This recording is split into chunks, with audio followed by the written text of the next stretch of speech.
और चलिए आगे बढ़ते हुए जमशेदपुर से बड़ी खबर आपको बताते हैं। शिक्षा मंत्री रामदास सोरेन घायल हो गए हैं। बाथरूम में गिरने से उन्हें चोट लगी। जमशेदपुर टाटा अस्पताल में अब उन्हें भर्ती कराया गया है, उनका उपचार किया जा रहा है और डॉक्टर्स की तरफ से, अस्पताल प्रबंधन की तरफ से ब्रेन में ब्लड क्लॉट की पुष्टि हुई है। एयरलिफ्ट कर दिल्ली मेदांता भेजा गया है। स्वास्थ्य मंत्री ने सोशल मीडिया पर इसकी जानकारी दी है।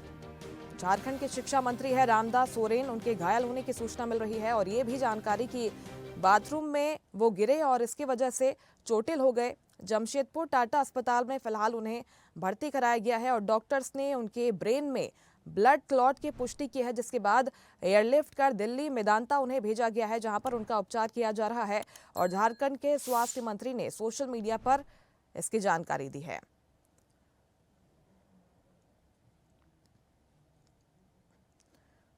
तो शिक्षा मंत्री रामदास सोरेन घायल हुए, चोटिल हुए, बाथरूम में वो गिर गए और इससे उन्हें चोट आई है। उनके ब्रेन में ब्लड क्लॉट हुआ है।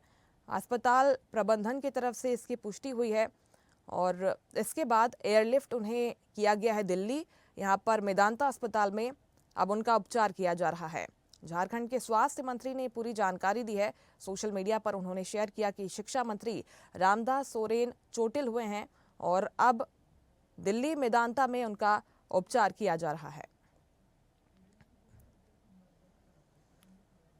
और इस खबर पर ज्यादा बातचीत के लिए सीधे रुख करते हैं। रांची से विशेष संवाददाता सुरेंद्र सोरेन हमारे साथ जुड़ गए हैं। सुरेंद्र, फिलहाल क्या स्थिति बताई जा रही है शिक्षा मंत्री की?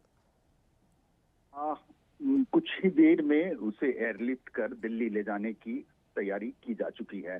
घटनाक्रम कुछ इस तरह शुरू होता है कि सुबह 5 बजे के करीब झारखंड के शिक्षा मंत्री रामदास सोरेन जमशेदपुर स्थित अपने आवास पे सुबह 5 बजे वो अपनी नियमित दिनचर्या के अनुसार वो उठते हैं और इसके बाद फिर बाथरूम जाते हैं फ्रेश होने के लिए और इसके बाद वो मॉर्निंग वॉक के कार्यक्रम उनका रहता है। ये नियमित उनका दिनचर्या है।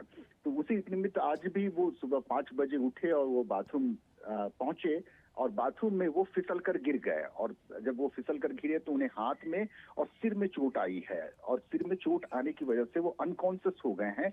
यानी अभी तक जो अंतिम मेरी अपडेट्स है तब तक वो होश में नहीं आए थे।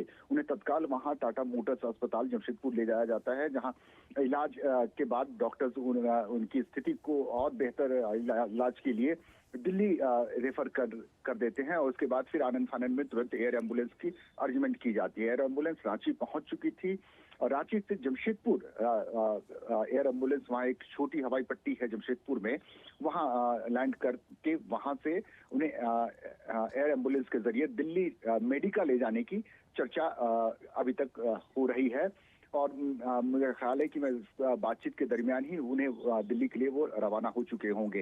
राज्य के स्वास्थ्य मंत्री ने सबसे पहले इस बात की सूचना देते हुए यह बताया कि एयर एम्बुलेंस की अरेंजमेंट सरकार की तरफ से की जा चुकी है और इलाज के लिए मेडिका ले जाने की तैयारी है। तो उम्मीद है कि वो जल्द होश में आएंगे। सब तरफ लोग उनके स्वास्थ्य की कामना कर रहे हैं, उनके ठीक होने की कामना कर रहे हैं, क्योंकि राज्य में कल यानी शुक्रवार से मानसून सत्र शुरू हुआ है जो 7 अगस्त तक चलेगा। तो इस मानसून सत्र में शिक्षा मंत्री अब इस परिस्थिति में शामिल हो पाएंगे या नहीं, अभी कहना फिलहाल मुश्किल है। बिल्कुल, हालांकि हम भी उनके जल्द ही स्वस्थ होने की कामना करते हैं। फिलहाल बहुत शुक्रिया आपका सुरेंद्र, तमाम जानकारी के लिए। धन्यवाद। लेटेस्ट खबरों के लिए लाइक, फॉलो और यूट्यूब पर सब्सक्राइब करें, बेल आइकन दबाएं, साथ ही विजिट करें swedeshlive.com पर।